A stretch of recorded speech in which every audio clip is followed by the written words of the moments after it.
Amerikanci ponovno imaju pričice preko Ilona Maska, ići će oni na Mars, sad ne više na mjesec, jer to im je kao premalo, preblizu, to su kao oni već bili, pa kao, naravno nisu bili nigdje.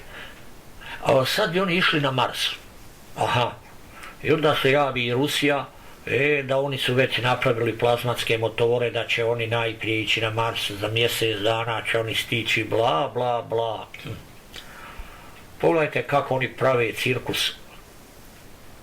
Ponovno, kao nisu dovoljno zamlaćivali narod mokrom krpom po glavi, od njihovog Apola, kojeg im pravi Hitlerov znanstvenik von Braun, pa preko svih cirkusa do danas.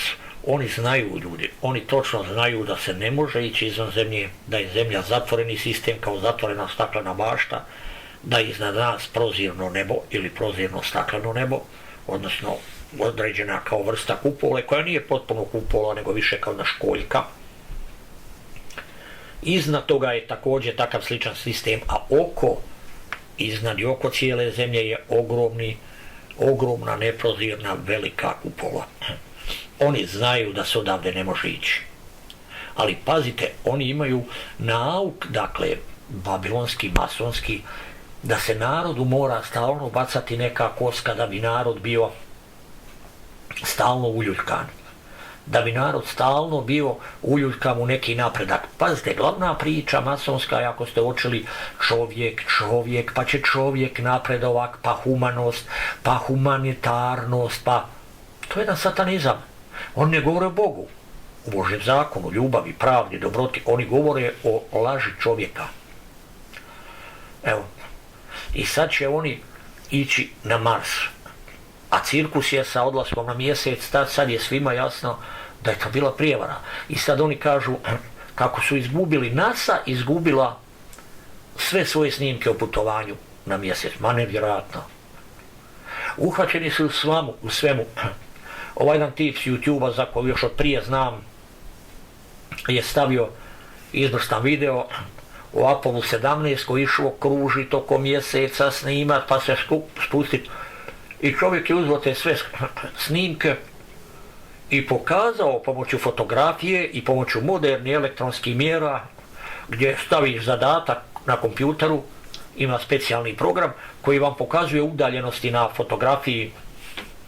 Šokantno je šta je čovjek otkrio. Vidjet ću da stavim taj video dole u opisu. On je otkrio stvar da je to snimano u studiju. Iza su brda kao nekakva na mjesecu, a ono kad je stavio u program, znači program razlikuje piksele, boje i tako dalje, koliko su udaljeni ti objekti od glavnog prvog objekta, dakle njihovog modula.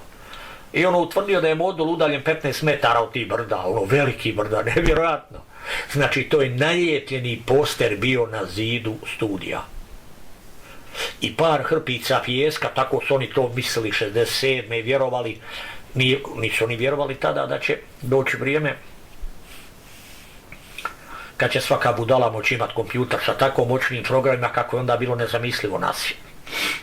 I tip je to pokazao sve šta je stavio u program i vidi se točno, dakle, struktura tih takozvanih brda su nasute hrpe pijeska raspoređeno i čak je po tom programu i zid, znači zid studija, ovaj program je pokazao. Dakle, točno se vidi da je snimano u studiju. Nevjerojatno, i to je primitivno i priglupo onako snimano 60. godina i sad se oni toga srame, sad bi oni to sakrili jer vide da su razotkriveni, sad bi oni na Mars. Musk i ekipa bi na Mars. I onda odmah i Rusija veli, joj mi imamo to, mi ćemo prvi stići. Pazite, oni zajedno iza scene rade ovo sve, jer čovječanstvo se veli mora stalno držati u ropstvu, stalno im se kao nekim psima moraju bacati koske kojima će se zabavljati, joj sad ćemo na Mars, a već možda spremaju, snimaju filmove kako slijeću na Mars, kako su otkrili civilizaciju, tamo kako, a naravno nikud nisu otišli izvan kupole ove, do 120 km, dakle iznad nas do staklenog neba. Ovo je naprosto šokantno šta su ljudi dopustili, a dopustili su jer su krenuli leđa Bogu. I ja to stalno govorim, šta je glavni uzrok? Pa nije glavni uzrok jer ljudi ne znaju znanost, pa znanost ne može nikom na taj način pomoći, nego jer ne poznaju Boga. Jer su krenuli leđa Bogu, zato je bilo moguće sili zla da ovoliko obmane ljude. I sad bi oni putovali, a nebo iznad nas je u stvari ukras. I taj Mars i ti njihovi planeti, to su samo svjetlila na nebu. To su nekakvi kao diskovi, snimljeno kamerama, vidi se da su kao nekakvi diskovi koji sjaje, blistaju, kao u tekućini, kao novčić kojeg staviš u potok. To nisu nikakvi planeti, nikakva mjesta gdje možeš letiti. Nevjerojatno, ovo je veliko vrijeme za živjeti i ovo vidjeti, jer ovo u proročanstvu narečeno da će spiritizam ići obmanuti svijet. Ovo je dijelo spiritizma, pazite, kao što je spiritizam potpuno prodor u kršćanstvo i danas je službeno kršćanstvo spiritizam. Ali spiritizam je davno otišao još dalje, kompletno se uvukao u znanost, u umjetnost, u kulturu i mi danas to vidimo. 50-60 godina njihov takozvani svemirski program obmanjuje ljude, jer je to kompletno dijelo spiritizma, dijelo satanizma. Satanisti su organizirali nasu i sve ostalo, oni kompletno tamo rade i obmanjuju svjesno ljude. Šalju full rakete koje padaju u more, u đavolji trokut, a oni dalje javljaju kako to putuje. To je van sunčevog sistema koji ne postoji jer ovo je zemljin sistem, bla bla. Ovo je ljudi strašno. Ljudi, budite se. Vrijeme je da se budite. I oni kao odmah će i Rusić, i Kinezi će, a da možemo li uskoro očekivati neka afrička zemlja Biafra da kaže, i oni će poslati raketu, pa će i oni na Mars, da. Inflacija ludila. Ali, mi smo svjedoci velikih događaja jer je rečeno da će spiritizam obmanuti svijet. U čemu to? Pa u tome da vjeruju da mogu ići nekud sa zemlje, protivno Božoj riječi koji je rekao da se odavde ne može ići. Zašto? Zato jer je ovo mjesto istrage. Može li zatvorenik koji je osuđen za zločin i dovede na sud i sudi mu se i odvjetnici se raspravljaju sud, može li on otići suda, digniti se pa otići? Pa naravno da ne može, pored njega stoji straža, svezane stoji straža. Nitko s ove zemlje ne može otići, jer mi smo ovdje pod istragom. Život svako koji će se ovdje roditi će se provjeriti, a ovdje će se roditi svi koji se trebaju roditi. Dakle, da se provjeri, jer se nisu pokazali prije kad su trebali, nisu se pokazali kako treba i ovdje im je dano, dakle, mogućnost da se provjeri.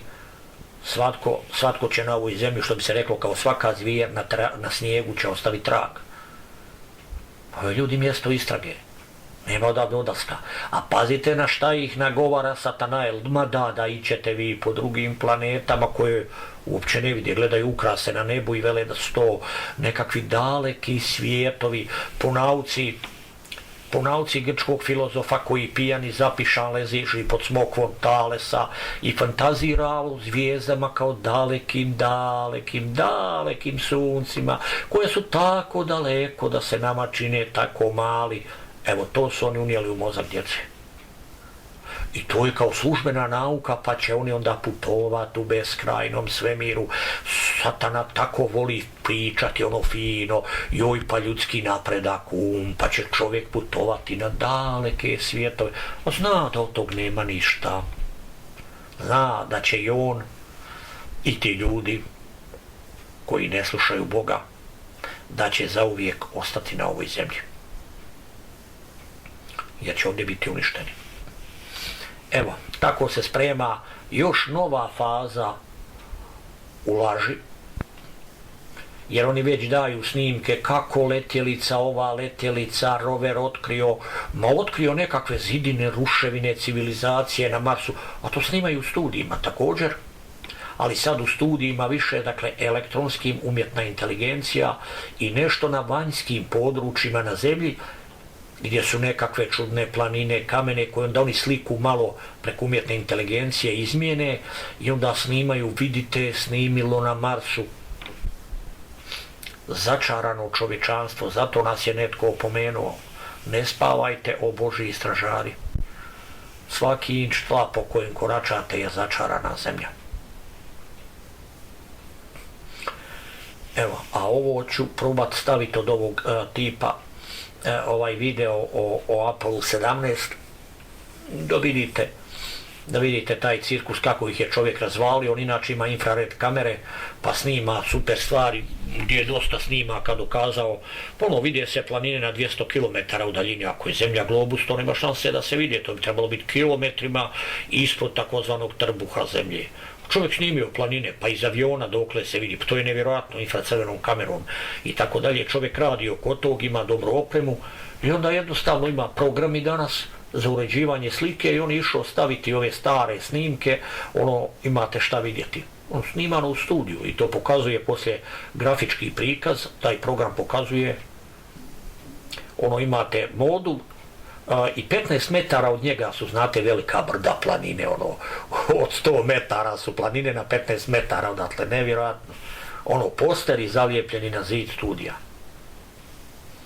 Ali oni su tad bili glupi, nisu oni znali, velim, da će čovečanstvo ići dotle da svaki idiot može imati nekakvu malu mašinu koju nosi u džepu i na njoj klikće šarene slikice i da će moći svu njihovu laž razotkriti. Ne znam. Evo, to je to, vidjet ćemo šta i kako će biti, dokle će ovo sve ići. Bog dopušta da se ljude testira, jer ljudi očito vole laž, ali istina će ići da se onim ljudima koji žele istinu ukaže na istinu. Evo. Još nešto šta Elon Musk radi. On se pojavljuje u zadnjih par mjeseci sa slikama Biblije iza sebe kao stare Biblije. Pazite kako je to lukavi spiritizam. Kao stara Biblija, stare stranice, papir, ostarili, kao to je. Kao ovo je originalna Biblija. Originalna Biblija kao prvo nije uopće tiskana ovako kao knjiga kao mi, nego je na svitku. I to da on se pojavljuje tamo da objasni kako u stvari Isus nije bio bijel nego crn, kako Isus bio u stvari Afrikanac. Pazite, to je rat protiv Krista, to je djelo Antikrista, jer po pismu Isus je potomak Šema, stoji jasno Isusovo, jasno potpuno rodoslovlje u evanđeljima 3 puta po 14, sve faktički do Adama. Šem i Jafet su bili bijeli ljudi, a Hama je Bog prokleo i protjerao od sebe i on odlazi na jug i to piše također u pismu i njegov sin Misraim postaje graditelj nasipa uz rijeku. Koju uz rijeku? Uz rijeku Nil. Dakle, oni od njih nastaju iza potopa afrički narodi, crni narodi. Isus je potomak Šema, koji nije crn, pa prema tome Isus nije mogao biti crn niti imati kakve veze s Afrikom. Ali oni u stvari ratuju protiv kršćanstva. Oni hoće dokazati da je Biblija ova koju mi imamo laž. Oni hoće milijune kršćana koji su ostavili svoju vjeru gurnuti u propast. I Elon Musk, koji je kazar, koji je judaist, koji nema nikakve veze s Biblijom, koji je satanist, se pojavljuje da bi svojim utjecajem, jer ga puno ljudi gleda, a ne istinom, jer istina nije na njegovoj strani, pokušavao ljude odmamiti od Krista nekom lažnom Kristu. Pazite, tu se ispunjavaju riječi iz Evanđelja po Matiju. Evo, ako vam reknu ovdje ili ondje, ne vjerujte. Evo, demoni poput Maska vam govore, evo Isus je ovdje, Isus je u stvari bio u Africi, on je crn, pa nisu se ti događaji odigravali na Bliskom istoku, nego evo u Africi negdje. Laž, Ilon, laž govoriš. Bezobrazu, jedan bezobrazni i sotonski okotu. Ti govoriš laž na Boga i bit ćeš za to kažnjen. On je od Šema i dalje do Abrahama i tako dalje. U vrijeme Abrahama nisu uopće postojali ovi takozvani smeđi narodi Bliskog istoka. To tek nastaje između potomstva njega i robinje Egipćanke, Hagare ili Hagarah. Nastaju dakle Arapi, Išmaeliti i ovi smeđi narodi. Pa šta je onda bio Abraham? Ma nemojte mi reći crno, on je bio bijel čovjek. Ali ne bijel kao Šveđani, Norvežani, bljedoliki. To su bili bijeli ljudi, ali preplanuli od sunca. Kao što i danas vidite ljude, recimo, na istoku, bijele ljude koji su preplanuli, jer žive u takvim klimatskim okolnostima. A Musk se pojavljuje, vidite, stara Biblija, pa slike, pa će on objasniti da, a ljudi u Africi su iskompleksirani, kompleksom niže vrijednosti i oni vrlo rado prihvaćaju te pričice, evo Isus je bio naš, mi smo nešto važni, bijelci su zli. Pazite, ti ljudi padaju u jedno ludilo i netko gura te ljude da bi mrzili bijele ljude i da bi išli u rat i u zlo. A propašće. Jer nema pobjede protiv Božjeg mača. Bog je bio vrlo jasan ko je i što je Isus piše u pismu.